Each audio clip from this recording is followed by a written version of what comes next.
Hello, what's up people? And today is all about a recipe of roasted pork. Yeah, pork can be roasted, can be cooked as a stew of course, na pia unaweza ifry kwa mafuta. Now I know you're all wondering what are onions doing on a pork recipe. Sasa these onions simply is for kachumbari actually. Unaona na I'm just cutting them, splitting my onions pole pole. So this one is for kachumbari. I love taking pork with kachumbari actually, so let me just cut my onions quickly tukiendelea. Now this is warm water. I want to use warm water. I want to dip my onions on warm salty water. Yeah, so that to remove the bitterness, itoe ukali kidogo so that kitunguu iwe mzuri. So of course you can add maybe a full spoon of, or a tablespoon actually of salt, or 1.5 so that chumvi isikwe kali sana.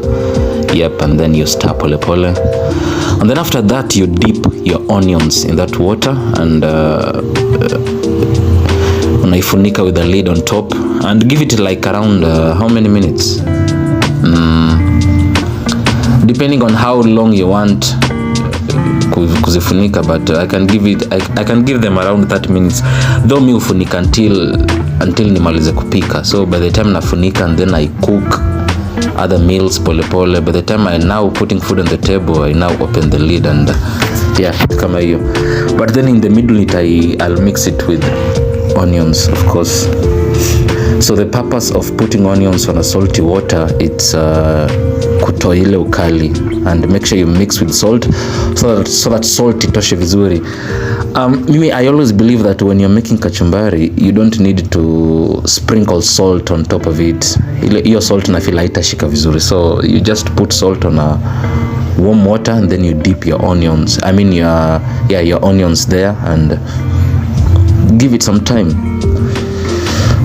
Sijui ukataje nyanya kachumbari, I don't know, but I love thin circled tomatoes for my kachumbari.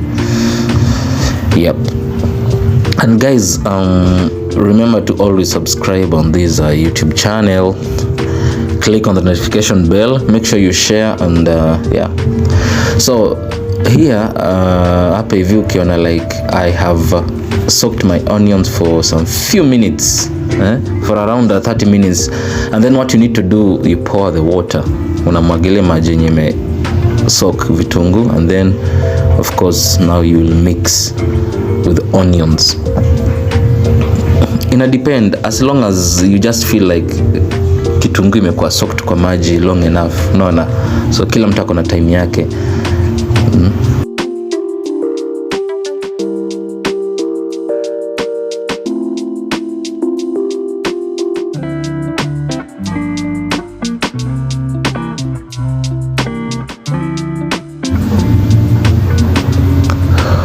When you're done mixing, I believe you need time again kuifunika, put a lid on top of it and give it some time again. Yep, it's now time to make the roasted pork. This is my roasted pork. I've already washed it, and I didn't see the need of marinating my pork because I love the natural taste of pork. I feel like pork doesn't need to be marinated. Unlike beef and chicken, you see beef and chicken, when you marinate them, it sounds more sweeter, but me prefer the natural taste of pork. The only thing I do on pork is just to sprinkle salt on it. Yeah, there are those people who soak chicken or beef or mutton or pork kwa nini on salty water. They mix on salty water, or they dip on salty water ndio ishike chumvi. So it depends on how you do it. Naona mimi I sprinkle salt on top of it, and after that of course we shall use our standing cooker, and we shall just adjust the standing cooker, the heat, and then we roast. When you buy a standing cooker, they always come with the wires, zile wires za kuchomea or kuroast zenyewe. So you now put them, arrange them on that wire so that utaiweka na the process starts actually. Now that is my pork. and I want to put it on inside my oven. So guys, on my last video I told you I will show you how to use a standing cooker, how to roast on a standing cooker. So this is where we adjust our heat. This place is when you adjust there, heat comes from top and bottom. Here heat comes from bottom alone, and here heat comes from up alone. Yep, that is it. So we shall use heat that comes from top and bottom to take a pale, because I want my heat to come from both direction, top and bottom. And this is where we adjust our degrees Celsius actually. You can see they are numbered, so it depends unataka heat kiasi gani, so the amount of heat you want. So mimi I'll put it on a maximum. There are those who put it at 225 and yeah, but I decided to put it on a maximum because nilitaka heat vizuri and faster. So that is it.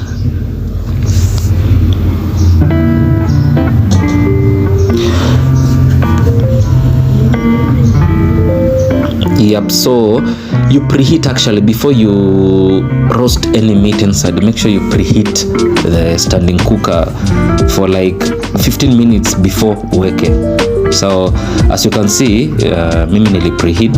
I had to preheat it first, and then now you put your meat inside. Actually, I know some will ask why preheat the standing cooker, why preheat the heat before you put your meat inside. Actually, it's because the meat should find when heat is already inside. So when you preheat and put the meat inside, the roasting process will start immediately.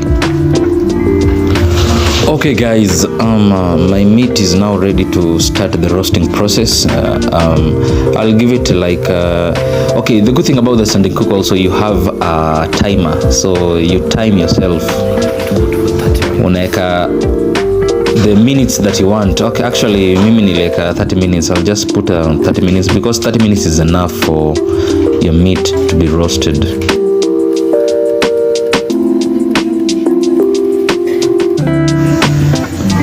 So exactly after 30 minutes, I went to check if the roasted pork was ready. So let us both see if it's ready, and yep. Yeah, that's it guys. Sweet, it's looking yummy actually. I love that. I love how it's looking. Take a look guys. Napenda hiyo sasa. It's looking good. This is pork. I roasted it exactly 30 minutes. So no, it doesn't need a lot of time actually. But the more ukeka more than 30 minutes itakuwa crunchy, itakuwa ngumu zaidi. So I love 30 minutes because 30 minutes looks good. Look at that. Look at that.